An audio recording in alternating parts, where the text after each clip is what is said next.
Why aren't you trembling, human? One whisper from me, and my beast will tear you limb from limb.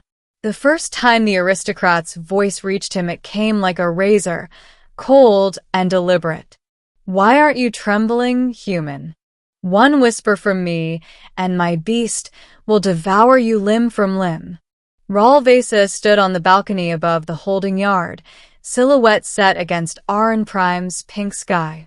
Beside him, coiled like living shadow, was the beast, a hulking predator with multiple jaws and eyes that glowed the color of old blood. The crowd below pressed close. They had paid for this spectacle, to see a human broken. Cale Morrow felt none of the theatrics. He had rehearsed fear into obedience months ago. They had dragged him from his ship 2 days earlier after his freighter slipped into port without paying tariffs.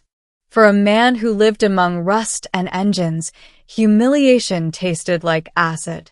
Rawl's law was simple: public shame, spectacle, then exile or execution. Cale had been sentenced to the beast trial, an old frontier custom. Survive the beast or don't. The priests anointed him with oils that smelled of spice. Rawl paced, savoring the moment. One word, he repeated. One whisper, and the beast will teach the human what fear is. Cale met the beast's gaze and felt only exhaustion. He had lost cargo and pride, but not his spirit. He would not give them the satisfaction. Begin, Rawl commanded. The beast entered the yard, heavy paws whispering on stone. It sniffed the air, tasting blood and sweat. Cale held his breath because it was all he had left. As it advanced, a child cried. A woman threw herself to her knees. Murmurs became shouts. Cale blinked and saw not eager cruelty, but a different hunger for justice or the novelty of rebellion. Rawl barked. They want blood. The beast stopped within arm's reach and cocked its head as if listening.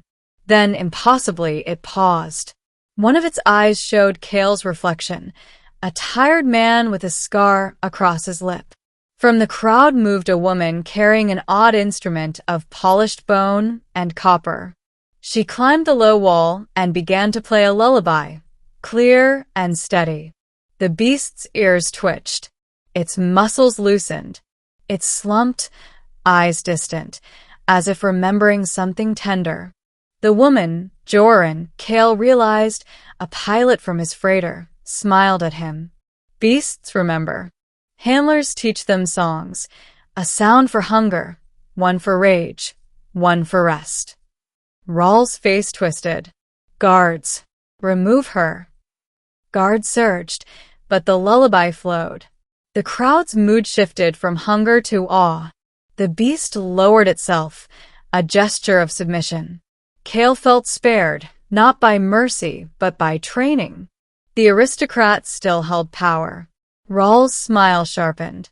Later in the holding cells, Joran explained they had been handlers' apprentices and knew the breeder's music. We can show people the beasts are not gods, she said. If the crowd learns the animals can be stilled by anyone, Rawl's myth shatters. Her plan was risky. During the next festival, the crew would play the lullaby in unison. If the crowd saw that the animals obeyed ordinary people, perhaps they'd stop bowing to aristocrats. Cale had not always been a smuggler. Once, behind a different set of rusted bulkheads, he apprenticed under a shipwright named Harlan who taught him 2 important things: how to listen to a dying engine and how to treat people like the fragile machines they sometimes are. Those lessons had saved him in more ways than one. He remembered Harlan's hands, dirty and steady, and a laugh that made a cramped berth feel like home. The memory felt like an anchor in the chaos of Aran's public humiliations. Ralvesa, in contrast, had been taught to rule with spectacle. His family's gilded offices traded in performances of power, feasts where nobles displayed their rarest captives, arenas where beasts were used to enforce obedience. For Rawl, a beast was a ledger entry, a way to show who was expendable. He invested in training and ritual until the line between fear and law blurred. Joran's lullaby was not only a tool, it was an inheritance. She grew up in the shadow of harnesses and feeding troughs and had learned small songs that soothed the animals when storms came or injuries flared. When she saw the beast's muscles relax at her tune, she felt an old, almost tender memory return. Those songs had once been used well. The breeders had stolen them and twisted them into commands, but the notes themselves still held a different, softer power. As the plan took shape, Kale walked the markets and listened. Tariffs that strangled trade, apprentices bound into never-ending contracts, families who could not afford a medic's visit. These were the quieter cruelties that fed Rawls' apparatus. He realized his own theft was a symptom of a system that squeezed small people until they cracked. The lullaby fight was not just about spectacle, it was about showing ordinary hands that change was possible. On the day of the festival, the city's small betrayals stitched together. A baker's hidden flute, a fishmonger's soft whistle, a street organist who played the old rhythm. The music began small, a scattering of notes that found one another and grew. When it met the beast, the animal didn't only obey, it remembered a gentler command and fell quiet. The plaza's energy shifted. Fear melted into something else. Possibility.